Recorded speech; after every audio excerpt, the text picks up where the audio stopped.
You're one of the producers on Playing for Keeps, and it's got it all. It's got the glamorous stars, and you get to be a Celtic player. Is it your dream film? um, it was definitely a factor in why I wanted to do it.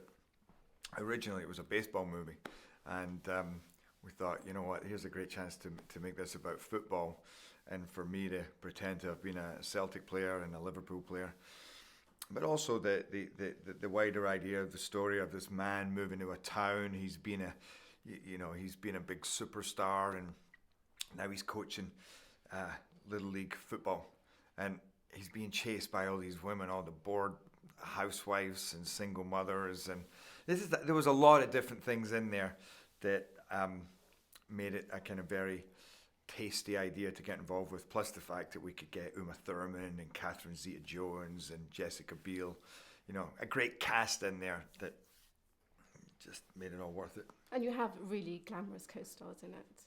And you had really nice chemistry with Jessica Biel, I thought. But did you have a favourite? Listen, the great actresses, the Uma Thurman and Catherine Zeta-Jones. It was incredible to be able to stand off against them, especially in such a funny atmosphere, this environment.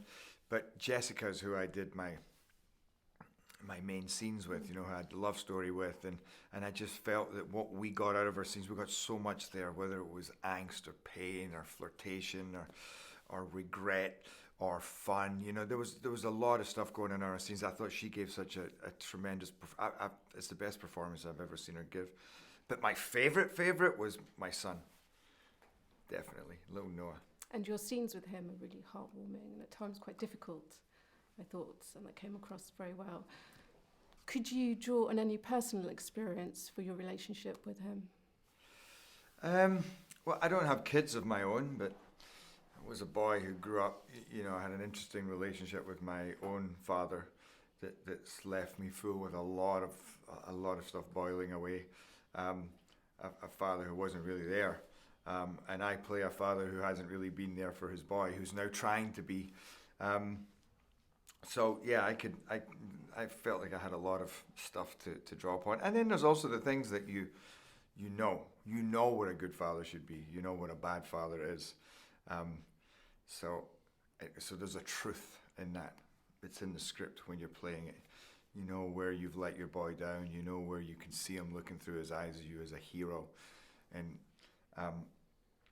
then when you've made him happy, when he's just full of joy, and that feeling that gives you when you see your kid smiling. So are you looking forward to being a father one day? Yeah, well, yeah, one day for sure. I got to say, especially in this movie, I've played a father a couple of times now, and those struggles that you go through in order to win the trust or love of your child, and as that happens, how just what a powerful experience that can be. And also the kids that you hang around with. Like Noah was my best buddy on this, and you think, I want to hang out with a kid like that, So I tried to steal him, but they wouldn't let me. But you were great with all of them. I love kids, I have 4 nieces. A lot of my friends have children. I'm a big child myself, so I really have a great time hanging out with them. And that's the other thing. All the football scenes that we did with all the kids, I had the best time with them. I would go out and play football with them every day, and we'd just have a blast. So, and I think you see that in the movie. They're really fun scenes. And did you keep your Celtic top? I did. Did. Okay. I did. I had a Celtic top in the movie. I also played for Celtic in a charity game against Manchester United. I kept that top.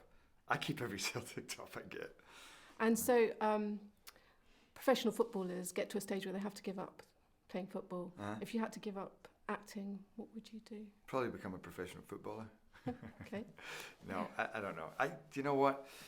That's a very good question. I think that for a while I love what I do, but I also love getting away from it all.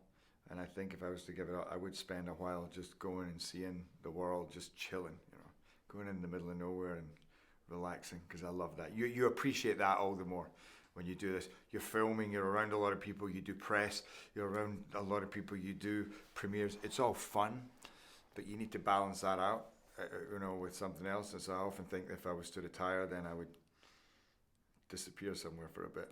And word is you want to take up singing again and ask for tips from Johnny Depp, is that right? Yeah, it's not an ounce of truth in that. Not an ounce of truth in that, okay. And would you give it all up for a pineapple tart? For what? A pineapple tart. Is that something else that I said? No, Scots love pineapple tarts. Oh, do they? Yeah. I do love any kind of tart. I love apple tart, pineapple tart. But yeah, I'd give up a lot for a pineapple tart. Okay, thank you very much. Lovely. Thank you.